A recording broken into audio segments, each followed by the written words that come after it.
Does this look alright? Does this fit my head? It fits pretty well. It's fit for a king.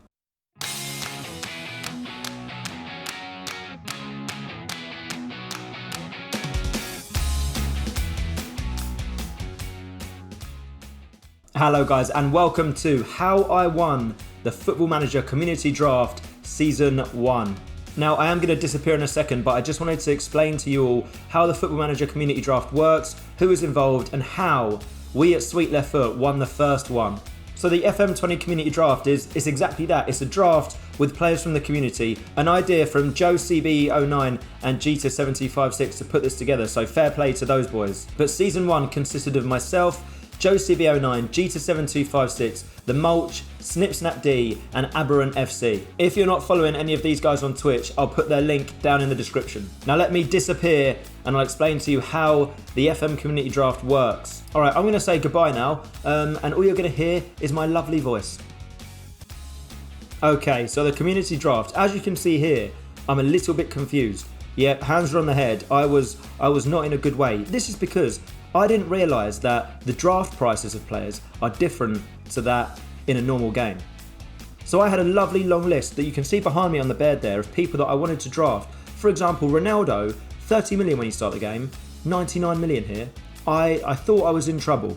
Anyway, I recomposed, and with help from the chat on Twitch, we picked a very, very good squad. The last pick, Andy Carroll. You'll see later on why that was so important. We had to have a squad of 23 players, 8 from the Premier League, 8 from the Bundesliga, and then 7 wildcards, but we had to make sure we had 3 goalkeepers. In terms of the matches, it was just a standard league format. We'd play everybody twice, and whoever accumulated the most amount of points at the end of all the matches won Season 1 of the FM Community Draft. And this is the team I drafted for just under £500 million. I thought this was really, really good.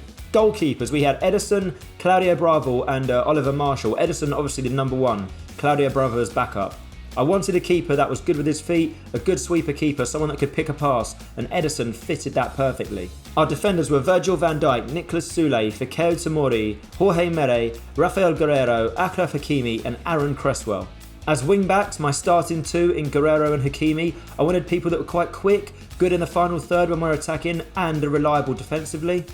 I wanted 2 tall centre-backs, so if we press higher and the other team play the ball long, we can win headers and get the second ball, hence why I picked Virgil van Dijk and Nicolas Soulé, and let's face it, they're good defenders, so it was a no-brainer. Tomori as well, superb when he stepped in instead of one of those two, he was just as good. Now in midfield, we played 1 defensive midfielder and 2 centre-mids, and I wanted 3 players in there that were workhorses, reliable, no real flair or flash skills, just hard-working, passionate players. So the starting 3 were Thomas Delaney, Ruben Neves and Leon Goretzka. Those 3 worked really well in that midfield, and Palacios was able to come in and replace any one of those when I needed him to. Dele Alli didn't actually play too much. We brought him to play as a cam in case we needed one, but we rarely used one throughout the whole competition. On the wings, Jadon Sancho and Sadio Mane were my starters. I wanted pacey wingers, people that could cut inside, could score goals, had a lot of flair, and both of those players I found did that perfectly. Sancho and Mane, I think if it wasn't for those 2, we wouldn't have won this draft, because looking at our strikers, it's not the best selection. Wissam Ben Yedder, Callum Wilson, Fiete Arp and Andy Carroll. Admittedly, Callum Wilson is really good on the game, but Ben Yedder I thought for 15 million was a fantastic pickup as well.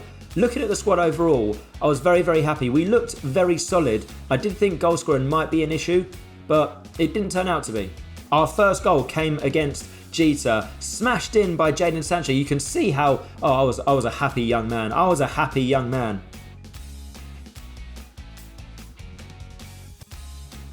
Look at me celebrating.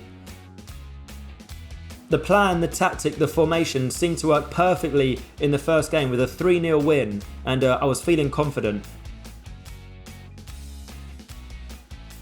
We followed it up with a 1-0 win against MK Dan, so 2 clean sheets. I was very, very happy at this point. We then faced Joe CB09 and Sadio Mane. Just what I said before, cutting inside, scoring goals, put us 1-0 up inside 3 minutes with a quite a fantastic goal.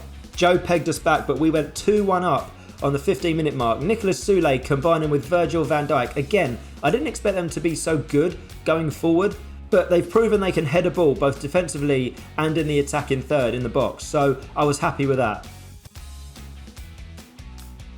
Wissam Ben Yedder then scored. It was 3-1 before half time, and Joe, he didn't know what hit him.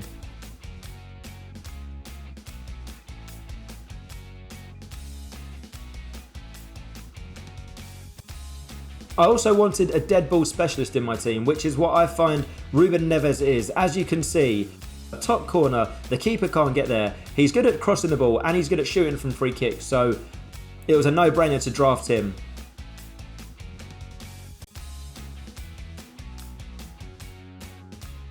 Wissam Ben Yedder added a 5th in stoppage time to beat Joe 5-1. We beat him twice in this competition.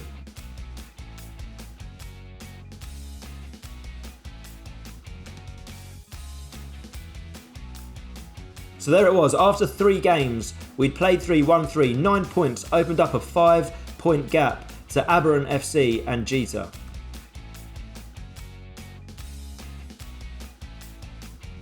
Speaking of beating Joe twice, this was the second game, the return game. Away from home, we won 3-1. Again, another complete performance. He's going to hate me for saying this, but Joe, it was 8-2 on aggregate. Love you.